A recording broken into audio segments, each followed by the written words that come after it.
Assalamualaikum warahmatullahi wabarakatuh. Perkenalkan, kami dari kelompok 5. Sebelumnya, nama saya Geo Aprianto. Saya Wulan Lestari. Saya Kesha Dayusa. Saya Putri Kembala. Kami akan menjelaskan tentang siklus nitrogen. Pengertian siklus nitrogen N2 adalah siklus organik yang penting karena senyawa nitrogen nantinya akan diserap oleh tumbuhan dan diolah untuk menghasilkan protein dan zat-zat kimia lain yang berguna untuk kehidupan. Bagaimana proses nitrogen yang berada di udara dapat terjadi di tanah? Bisa dikatakan bahwa siklus ini sebagian besar terjadi di dalam tanah. Salah satu bakteri yang berperan dalam daur nitrogen adalah Rhizobium yang dapat menangkap nitrogen di udara. Bakteri ini banyak ditemukan pada tanaman leguminose atau kacang-kacangan.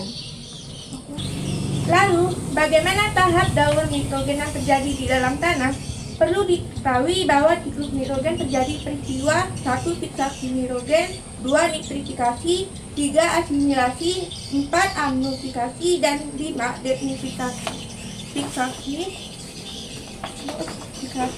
Nitrifikasi, amonifikasi, dan deterifikasi. Yang pertama, fiksasi. Proses fiksasi ini mengubah nitrogen yang terdapat di udara menjadi amonia.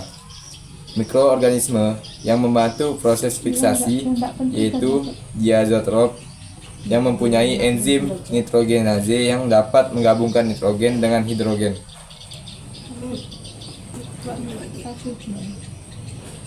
Yang kedua, nitrifikasi.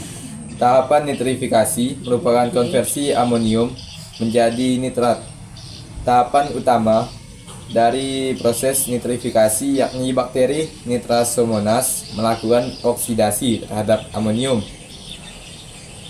dan kemudian mengubah amonia menjadi nitrit.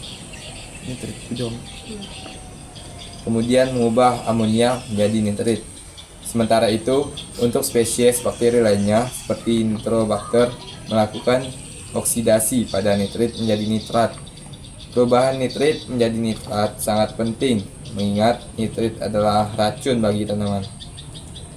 3. Asimilasi. Proses asimilasi adalah saat semua tumbuhan memperoleh nitrogen yang berasal dari tanah melalui penyerapan akar dalam bentuk air nitrat dan air amonium. Perubahan air nitrit baru kemudian menjadi air amonium berfungsi untuk menyerap nitrit. Kemudian air amonium ini dimasukkan pada massa asam nukleat, asam amino, dan klorofil. Pada beberapa jenis tumbuhan yang bersimbiosis dengan rhizobia, nitrogen tersebut diasimilasi secara langsung menjadi air amonium di bagian nodul bintik akar. 4. Amonifikasi. Amonifikasi merupakan tahapan saat sia-sia tanaman dan limbah terurai oleh organisme dan menghasilkan amonia yang disebut amonifikasi.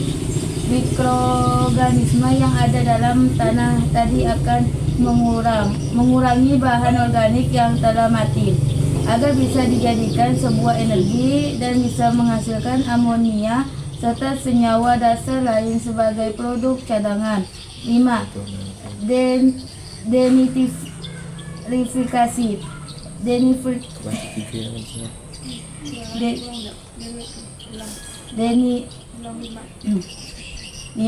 Denitrifikasi. Denitrifikasi merupakan sebuah proses reduksi nitra yang berubah menjadi gas nitrogen inert berukuran kecil dalam tahapan daur nitrogen. Selama tahapan respirasi, bakteri akan menjadi nitrat sebagai akseptor elektron. Bakteri yang mampu bertahap dalam kondisi anaerobik ini adalah bakteri dengan jenis anaerob fakultatif. Sekian penjelasan dari kelompok kami. Kami akhiri. Assalamualaikum warahmatullahi wabarakatuh.